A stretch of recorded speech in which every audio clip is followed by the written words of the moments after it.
Hello, today we have this fantastic chemistry demonstration called the cannon fire. It's very spectacular and it's very, very noisy. The cannon fire is basically the oxidation of hydrogen peroxide using potassium manganate 7 or potassium permanganate, two different names. We're going to be using this Cleeps supplementary risk assessment for this demonstration. We recommend you use this in terms of looking at the health and safety when you perform this in front of a class.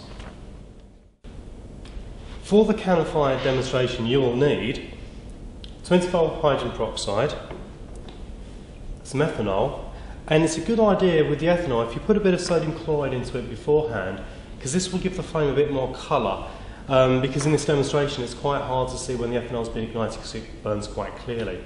So it's a good idea to put that into it.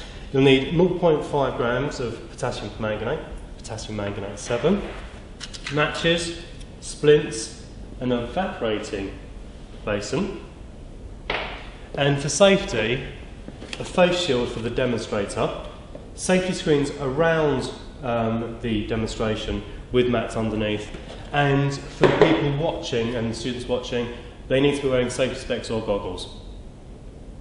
Now, in terms of the mixtures, we need to have 30 ml of the hydrogen peroxide and 20 ml of the ethanol. And when you mix these into your evaporating basin, which you'll see in a second or two, it's a good idea to put the hydrogen peroxide in before the ethanol, because if you do it the other way around, it's quite hard to ignite the ethanol, so always put that in last.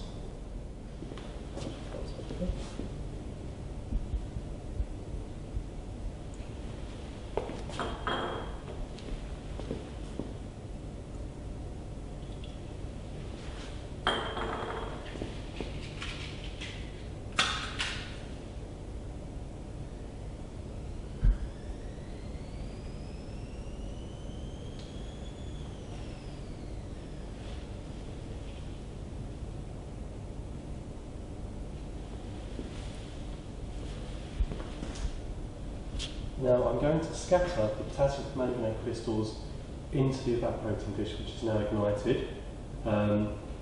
The crystals, when they go in there, should release the oxygen from the hydrogen peroxide and the flames should increase.